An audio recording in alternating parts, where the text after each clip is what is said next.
So our next topic is a thing called effusion, okay? And effusion is the process of gases escaping from a container, okay?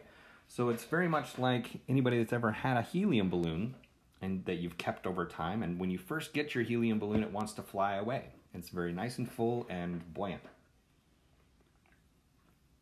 And then over time, your helium balloon gets smaller and smaller and is less and less buoyant, and eventually you have a rather pathetic little blob of rubber laying on the floor.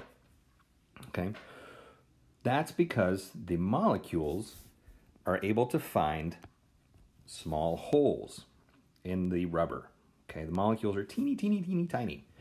And so they can find tiny, tiny submicroscopic holes in the material of the balloon. Now, the difference between gases is that light particles are much faster than heavy particles. Okay? So if I have larger, heavier particles moving more slowly, they're going to find the holes and escape more slowly. Okay? But my small light particles, my helium particles, are moving around much more quickly, so they're going to be able to find the holes and escape more quickly. Okay? So another term that you may be familiar with is diffusion. Okay? And diffusion is different than effusion. Effusion is escaping from a container. Diffusion is more like filling a container.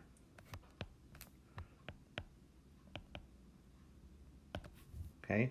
And it's a result of random motion. Okay? If I release some gas particles into a container, they're going to move around randomly and eventually fill that space. They're going to diffuse into the space and fill the space. Okay? So effusion is escaping from a hole or orifice. Diffusion is random motion that will fill a container. Okay, so two different terms that sound much alike, but are very different. Okay, there are 5 balloons, each containing the following gases. Which balloon will deflate the fastest? Okay, so in order to answer this question, we want to look for the smallest particle. Okay, which means the fastest particle. Okay, so methane is, we're going to look at molar masses for a second. So methane is 12 plus 4 is somewhere around 16 grams per mole. Oxygen is 32. Nitrogen's 28. Propane is what? 36 plus 8 is 44. Okay. And carbon dioxide is 32 plus 12 is 40, also 44.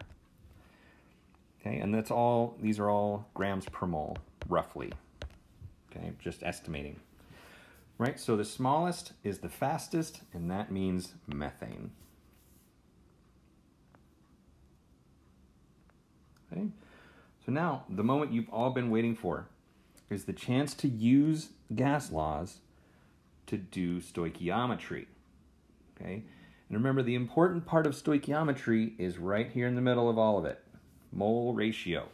Okay, so I can go from moles of one thing to moles of anything else in my chemical equation, as long as I'm at moles. So we've already done things where we use Avogadro's number and go from particles to moles.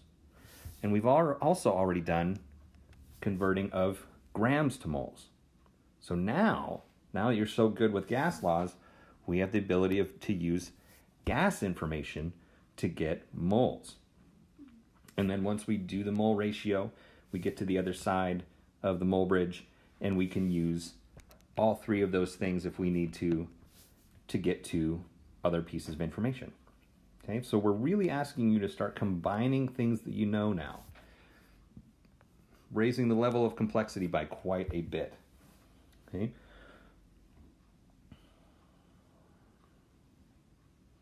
Right. So looking at this problem, okay, we have 2 moles of potassium, 2 moles of water, 2 moles of potassium hydroxide, and 1 mole of hydrogen gas. All right. So let's take a look at what we get from 5 moles of potassium. How many moles of hydrogen gas? If I'm already at moles, I can go straight to my mole ratio. 5 moles potassium, 1 mole of H2 for every 2 moles of potassium means that I have 2.5 moles of hydrogen gas. Okay? And then it says at STP, how many liters of hydrogen gas can be produced? So if I'm at STP, that means that I already know my pressure and I know my temperature. Okay? Now we also know, because we just figured it out, we know moles. That should be it. Yeah. And we know R, okay, which I'm not going to write. Okay? So PV equals nRT, and we want to solve for the volume. Equals nRT over P. Kind of tight on space here with this problem. Volume equals 2.5 moles times 8206 liters atmospheres over moles Kelvin. I'm trying to write small so that I don't run out of room. Okay, all over 1 atmosphere. And what we find is that we get 56 liters.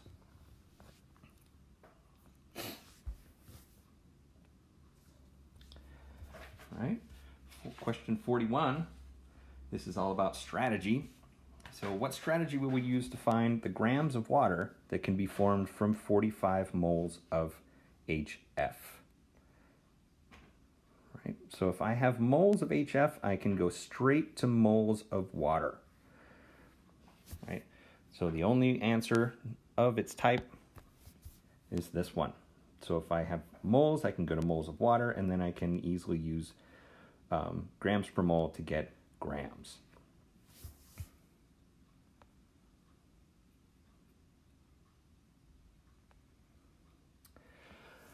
Question 42. Okay. What volume of carbon dioxide is formed with 5 moles of butane? That should be CH4H10. Burns in excess oxygen gas at STP. Okay, so what volume of carbon dioxide at STP? Okay, so in order to find carbon dioxide, I need to get moles of carbon dioxide. Okay, so 0.5 moles of butane, I can use that to find the carbon dioxide using the mole ratio.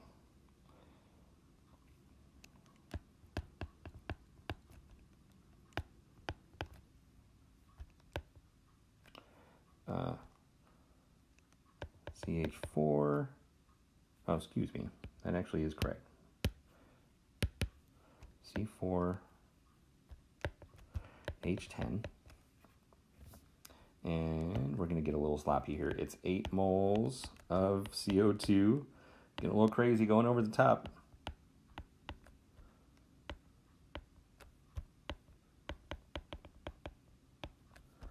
Gives us 2 moles of CO2.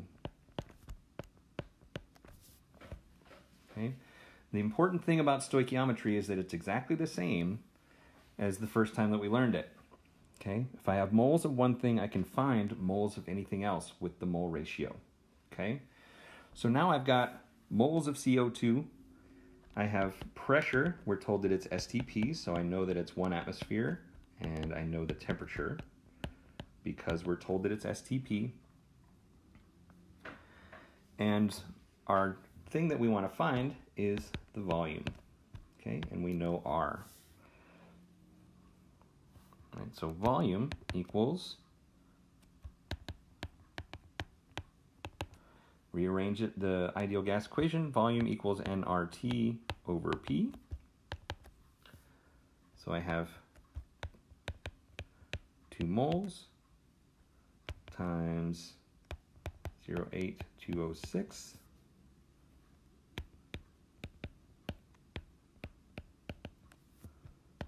times 273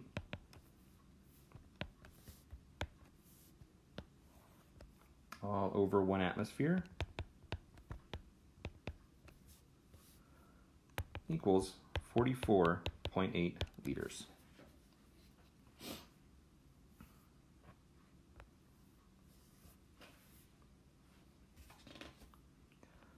All right, you ready for your last one of this slide set? This is our last question. All right, hopefully by now you're able to put me on pause and give it a shot, see if you can get the right answer. All right, so nitrogen monoxide, a component in air pollution, can be removed from the atmosphere by reacting with ammonia. What volume of ammonia is required to completely react with 2.25 liters of nitrogen monoxide at STP? Okay, so in order to find how much ammonia, I need to know moles of ammonia.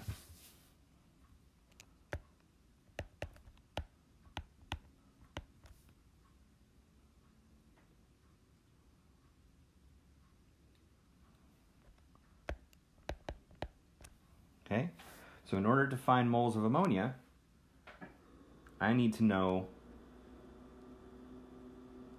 moles of nitrogen monoxide. Okay, so that was a little bit backwards reasoning. So I have standard temperature and pressure, which means that I have pressure, temperature, and I'm told the liters of nitrogen monoxide. So for NO, I have pressure, I have temperature, I have volume,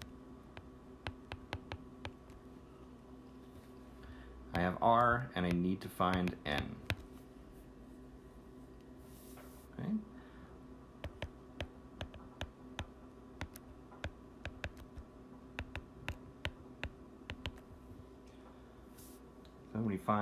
So when we plug in our numbers,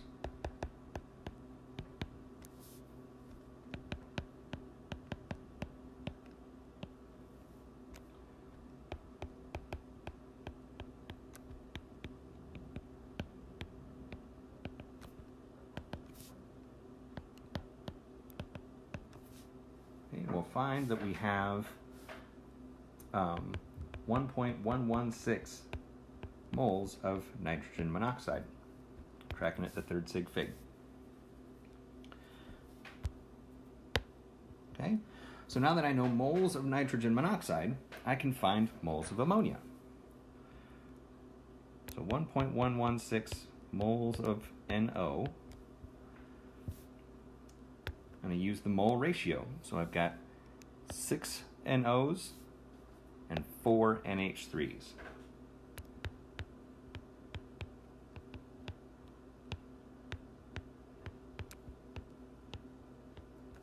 And we'll find that we have 7.4397 times 10 to the minus 1 moles of NH3. Okay? And then when we convert to grams, pardon me, I'm going to erase some things.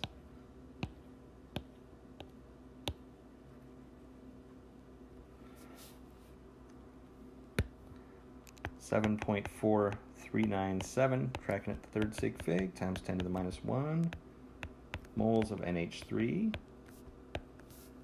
We convert that to grams. It's 17.03 grams.